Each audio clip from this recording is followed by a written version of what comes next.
Ciao, benvenuti in Green Moto Garage. Se siete stanchi anche voi di fare e di vivervi questa situazione, quindi di fare fatica a installare la ruota perché ci sono le boccole che si spostano della ruota, dovete stare attenti a centrarle, qualcuno ha pensato a una soluzione. Le boccole standard sono fatte così, non hanno labbri di sicurezza, e invece queste hanno un labbro che gli permette di rimanere bloccata all'interno dei parapolvere. Come si fa per installarle? Togliamo queste, prendiamo le due boccole modificate, le si appoggia ai parapolvere, le si spinge con forza verso il cuscinetto, sia da una parte che dall'altra. Cerchiamo di prestare attenzione che il labbro del parapolvere sia uscito completamente, quindi che la boccola riesca a girare libera, e poi, come per magia,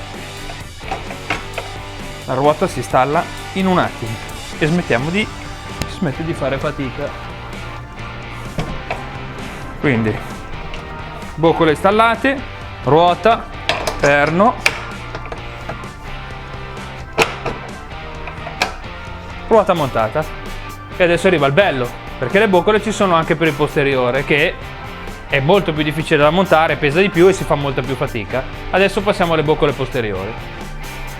Allora, la prima boccola si installa al mozzetto portacorona, quindi come per la ruota anteriore togliamo la boccola, prendiamo la boccola quella modificata, erano già installate quindi sporche, diamo una pulita,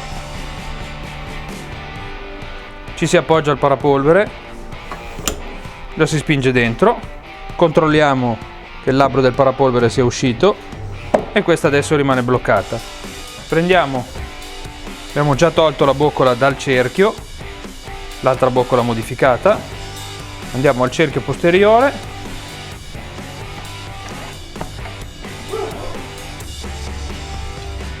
stessa operazione, installata e rimane bloccata. Quindi appoggiamo il cerchio,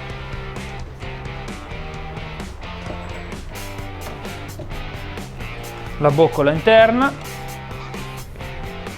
i parastrappi che sono qui, e questa parte la sapete già fare sicuramente,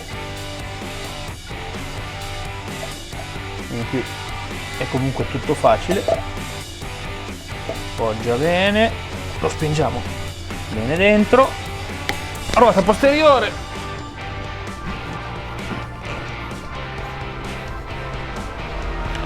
schiviamo la pinza freno posteriore. Noi qui abbiamo già fatto una piccola modifica perché abbiamo fissato la pinza freno posteriore e smussato le pastiglie per riuscire ad agevolare questa operazione. Catena,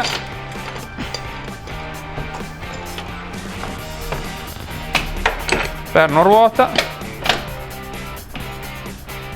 Un'altra modifica che abbiamo fatto noi è di fissare l'altro registro della catena al perno, così almeno da non avere un problema che si muove. Ruota posteriore montata.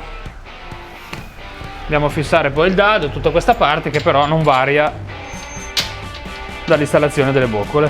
È rimasta come prima, il serraggio del perno è sempre lo stesso, idem per l'anteriore.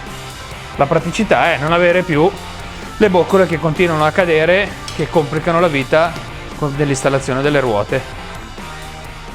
Alla prossima Motosoluzione!